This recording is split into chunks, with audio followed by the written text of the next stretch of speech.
Salut tout le monde, j'espère que vous allez bien les amis. On est parti pour une nouvelle vidéo. On va démarrer l'Euro dans quelques jours maintenant, J-5 avant le début de l'Euro. Donc on est en pleine phase de préparation pour les sélections nationales européennes. Et puis il y a aussi des matchs qui concernent les sélections nationales, notamment sud-américaines, comme le Brésil qui était sur les pelouses cette nuit avec une victoire dans les derniers instants. Et on regardera quelques petites informations parce qu'il y a des joueurs du Real qui ont participé grandement à cette victoire du Brésil dans le temps additionnel.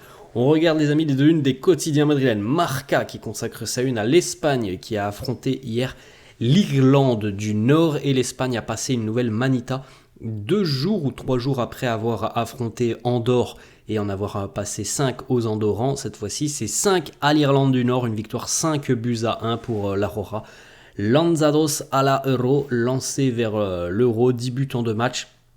Évidemment, les amis, l'adversité n'est pas exceptionnelle quand tu affrontes Andorre et l'Irlande du Nord, mais en tout cas, le plein de confiance pour les hommes de Luis de la Fuente avant de démarrer l'Euro dans une petite semaine maintenant avec dès la première journée une grosse affiche, et c'est d'ailleurs l'une des plus grosses affiches de cette première journée de phase de groupe de l'Euro. L'Espagne affrontera la Croatie pour la première journée. Ça, c'est déjà un très très gros match. Et puis, on n'oublie pas aujourd'hui que Carlos Alcaraz va tenter de remporter Roland Garros cet après-midi, 15h, face à l'Allemand Alexander Zverev. El sueño es una realidad. Son rêve est devenu réalité finale cet après-midi à Paris pour lui. On enchaîne les amis, la une du quotidien AS, Cargados des goals, une pluie de buts du côté de l'Espagne, hier, avec beaucoup de bonnes choses, mais comme on l'a dit, il faut peut-être aussi mettre en perspective que les deux équipes, les deux sélections affrontées par l'Espagne n'ont vraiment pas quand même à montrer de belles choses et n'ont surtout pas donné une adversité que l'on retrouvera lors de l'Euro, où ça sera, je pense, beaucoup plus compliqué que sur ce genre de rencontre. Continue les amis avec une petite information, l'équipe de France va affronter le Canada ce soir. À noter hier lors de la séance d'entraînement que Kylian Mbappé et Aurélien Tchouaméni n'ont pas participé à cette séance d'entraînement. Alors, visiblement il y a une petite gêne musculaire pour Mbappé. Pour Tchouaméni, le processus de récupération d'après blessure se poursuit, donc affaire à suivre. Peut-être que ce soir ils n'auront pas beaucoup de temps de jeu, on va pas prendre de risques du côté de l'équipe de France. Il se pourrait en revanche que Camavinga soit titulaire. Il n'était pas titulaire en milieu de semaine face au Luxembourg. Il devrait, d'après les dernières informations, être titulaire ce soir face au Canada. On enchaîne, on va du côté toujours de l'équipe de France, mais là c'était donc lors du repas hier où on a célébré l'anniversaire de Ferland Mendy. On l'avait dit hier, 29 ans pour Ferland. Regardez le grand sourire de Ferland en bas avec ses coéquipiers, le petit gâteau d'anniversaire pour Ferland.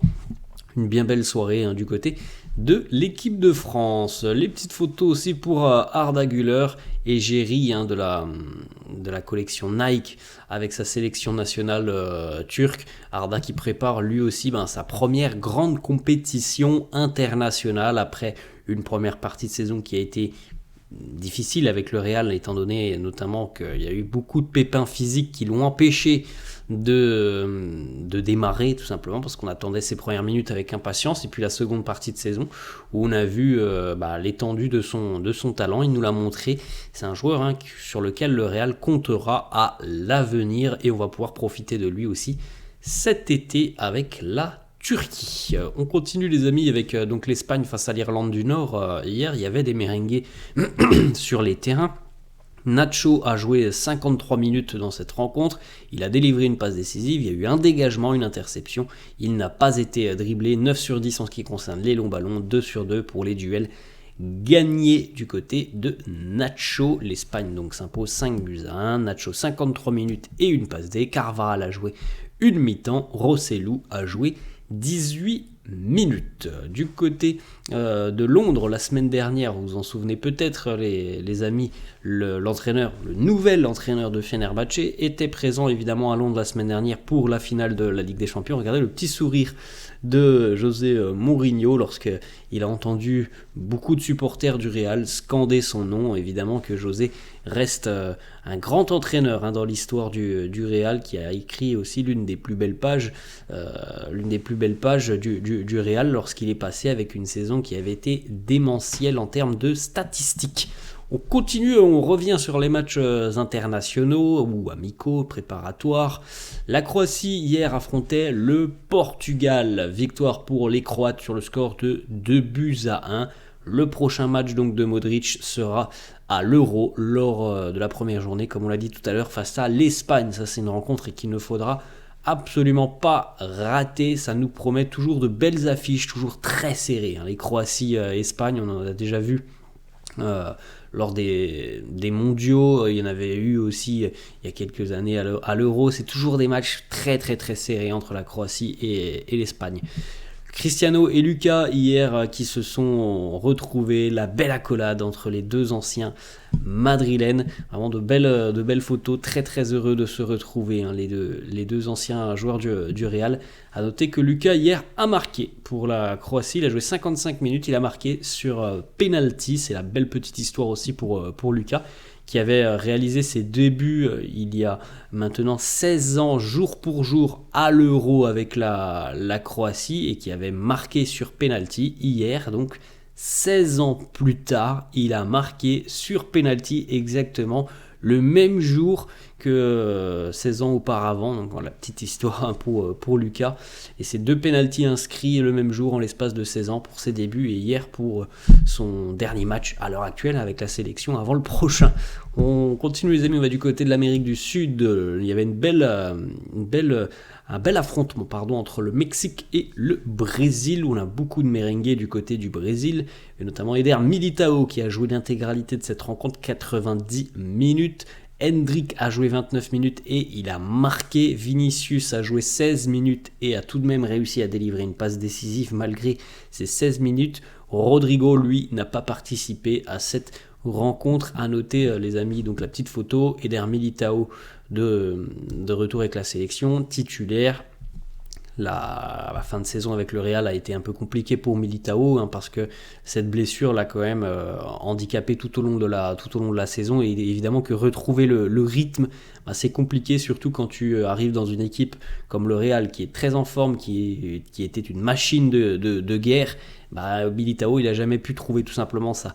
Il a jamais pu retrouver son rôle en charnière centrale. Bon les amis, ne vous inquiétez pas, je pense que Militão il aura à cœur de revenir le plus rapidement possible avec Madrid cet été pour aussi tout simplement faire une pré-saison complète, ce qui lui permettra, je pense, de retrouver sa place de titulaire à l'aube de la saison prochaine. Voilà, cette fin de saison était compliquée pour lui parce que le Real était engagé sur beaucoup de compétitions très importantes, et que malheureusement le rythme, ça ne vient pas comme ça. Ça ne vient pas parce que tu as affronté Grenade pendant 90 minutes ou que tu as joué 20 minutes contre Cadix. C'est pas comme ça que ça se passe, et évidemment qu'il reviendra l'année prochaine beaucoup plus fort.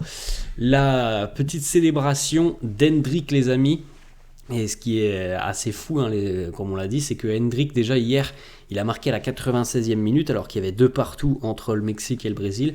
Il a marqué le but vainqueur donc à la 96e minute de la tête, les amis. Et vous savez très bien qu'Endrick, c'est pas le plus grand attaquant du monde par la taille, mais il a réussi à marquer de la tête hier, sur un service de Vinicius Junior. Voilà, la connexion déjà, la future connexion madrilène qui a bien fonctionné hier pour Vini et Endrick qui marque de la tête. On rappelle quand même que Endrick, sur ses derniers matchs avec la sélection brésilienne, et sur ses débuts aussi, parce que ça fait pas longtemps qu'il était avec la sélection, il a marqué face à l'Angleterre à Wembley alors qu'il était entré en jeu à la 71e. Il marque le but vainqueur à la 80e. Il a marqué face à l'Espagne alors qu'il était entré en jeu à la 46e. Il a marqué le but égalisateur à la 50e. Et hier, face au Mexique, il entre en jeu à la 61e. Il marque le but vainqueur à la 96e minute. Le tout à 17 ans, les amis. Et ça promet.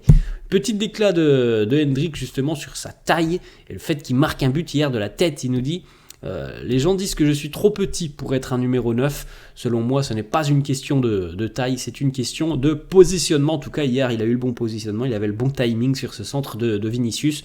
Il a été laissé seul aussi, mais c'est certainement grâce à ses qualités. Il s'est défait du marquage de la défense mexicaine et il a pu donc placer sa tête décroisée. Une autre petite déclat d'Hendrick, l'objectif, tout comme Vinicius, l'objectif c'est de remporter cette Copa América. Et oui, c'est un objectif important quand même pour Vini qui n'a rien gagné à l'heure actuelle jusqu'à présent avec le Brésil. Et puis Hendrick a cette possibilité déjà de remporter quelque chose avec la sélection à peine 17 ans, enfin à peine 18 ans dans quelques jours maintenant, ce qui serait exceptionnel. Petite information du côté de l'Uruguay, la liste définitive est tombée. Fede Valverde est évidemment appelé pour participer à la Copa América avec la Céleste. On enchaîne et on va terminer à 2-3 petites informations. Premièrement, Dani Ceballos qui n'est évidemment pas satisfait de son rôle et de son temps de jeu du côté du Real. Il espère être beaucoup plus important à l'avenir. Il est aussi très déçu de ne pas être une option en équipe nationale. Bon après, l'un ne va pas sans l'autre. Enfin, c'est plutôt rare en général si tu n'es pas une option dans ton club. Il y a peu de chances que tu sois une option avec ta sélection nationale. Ça peut arriver, évidemment. Mais c'est plutôt rare. Après, les amis, Dani Ceballos, on en a parlé l'année dernière.